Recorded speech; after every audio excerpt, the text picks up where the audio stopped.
Hey guys, back in another YouTube video. Today it's going to be a showing off video and an update. I've got some new items along with a few updates. So here's the first item I will show off. My good friend came by and I sold me a couple items, and one of the items he had was this right here. This is a reproduction of a World War II Luftwaffe dagger. And those who may remember from my very first videos, I actually had one of these, and sadly, I had to sell that one because I needed the money, and I was very happy to get one of my old knives back. No, I don't support this kind of stuff. I just love collecting history because it's a real piece of history, and or at least a replica of that piece of history, I should say. It'll look great in my collection along with my military stuff, and overall, it was a pretty good buy. And then in the same time, I also purchased this brass butterfly knife. Sadly, this is made in Pakistan, and I've already sold this. This one my brother actually bought from me because he needs a good butterfly knife, so he bought that from me. Anyway, those are the only two new items I just got in. Next is on the updates. Ooh, rotate y'all this way. Sorry about that. First is on the Buck 521.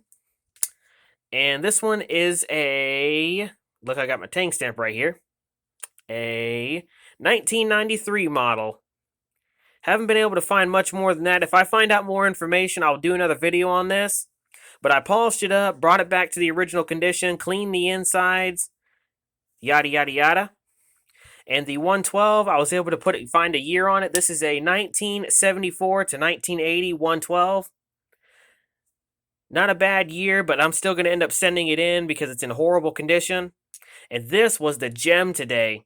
Those who may remember, my good friend JJ Jinx gave me a cold steel knife.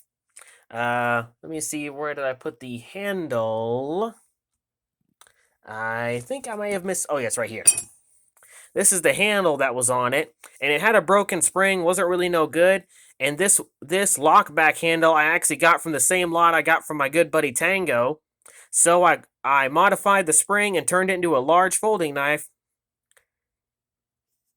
So if Cold Steel actually released an item like this, I would so buy it, and this thing turned out gorgeous. I mean, I love how this thing turned out with the tiger stripe wood. And the blade that originally was in this was very corroded. It was a Chinese blade, so I threw it out and reused the brass bolsters and everything and put a very nice cold steel blade in it. That turned out real beautiful. I'm keeping that one for myself. Thank you, Tango, for giving me the part to use for this because I've been waiting for a substitute handle to put this blade on. And when this came into my possession, I realized it would be a great candidate, and it was so worth doing.